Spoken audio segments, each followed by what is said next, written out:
Jimin অনেক কিছু ভাবতে ভাবতে নিজের ঘরে চলে গেল। পরের দিন সকালে সুগা জিমিনের রুমে এসে খুব শান্ত কণ্ঠে বলল, জিমিন, এই জিমিন, জিমিন, তুমি হয়তো ইতিমধ্যে জেনে গেছো আমি 2 দিন পরেই চলে যাচ্ছি। তো আমার কিছু কেনাকাটি করার ছিল, তুমি কি আমার সাথে যাবে? হুম, কি বললে? ও ঠিক আছে, আমি তৈরি হয়ে আসছি। জিমিন অবাকের ওপর অবাক হচ্ছে। সুগা তাকে রাগানোর মতো কোনো কাজ করছে না, তার উপরে সেমন একটা কথাও সে বলছে না, একদম শান্ত হয়ে গেছে। শপিং শেষ করে তারা বাড়ি চলে আসে। রাতে শুয়ে শুয়ে জিমিন ভাবতে থাকে, দূর, কি হচ্ছে আমার সাথে, ঘুম কেন আসছে না, সুগার কথা এত কেন মনে পড়ছে।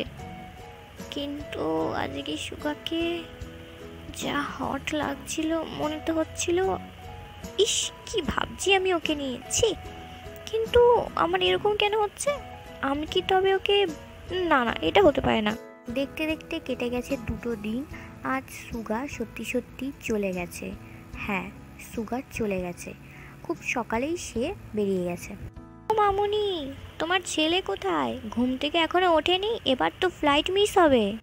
সুগা তো নেই, সে তো সকালেই বেরিয়ে গেল। বললাম জিমিনকে বলে যা, কিন্তু সে বলল কাউকে জানাতে হবে না, তাই আর কাউকেই জানাতে পারিনি রে। জিমিন এই কথাগুলো শুনতেই তাড়াতাড়ি বাড়ি গিয়ে নিজের ঘরে চলে যায়। গিয়েই দরজা বন্ধ করে দিয়ে ফুপিয়ে ফুপিয়ে কাঁদতে থাকে, কারণ সে কাল রাতেই বুঝতে পেরে যায় যে সেও সুগাকে অনেক ভালোবাসে। এটাই সে বলতে সুগার বাড়িতে গিয়েছিল। কেন, আমি আগে কেন বুঝলাম না আমি ওকে ভালোবাসি? আমি কিভাবে এবার ওকে ছাড়া থাকবো?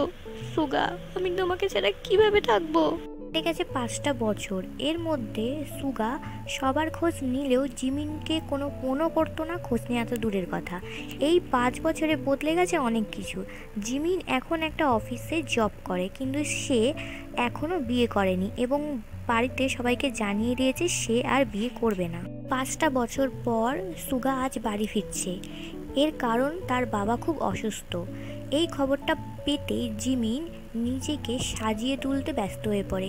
কি পরবে, কোন সাজে তাকে ভালো লাগবে, শাড়ি পরবে না চুড়িদার পরবে, চুল খোলা রাখবে না বাঁধা রাখবে, এই সব নিয়েই সে সারাদিন মেতে থাকে। সুগা বাড়ি আসতেই জিমিনের দিকে তাকিয়ে এক ঝটকা খায়।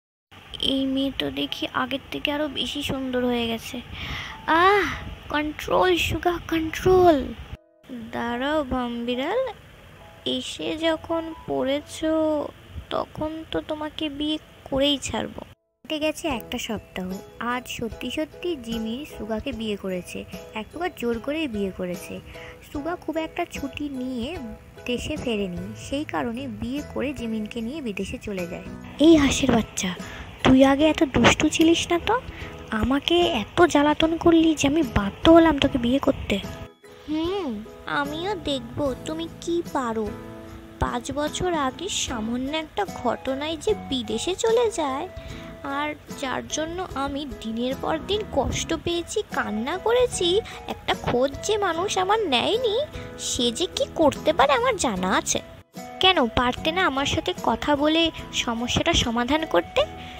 এমনি এমনি কি বলি, ভামবিড়াল, কিচ্ছু পারে না। খুব তাড়া ছিল না বিয়ে করার, এবার দেখাবো আসল মজা কাকে বলে।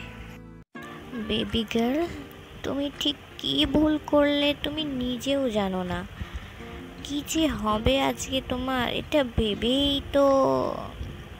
আর ওই যে ছেলেটার প্রপোজাল অ্যাকসেপ্ট করেছিলে না, তার শাস্তি দেওয়াটাও তো বাকি আছে। কি হলো মচি বেবি, এত ভয় পাচ্ছ কেন?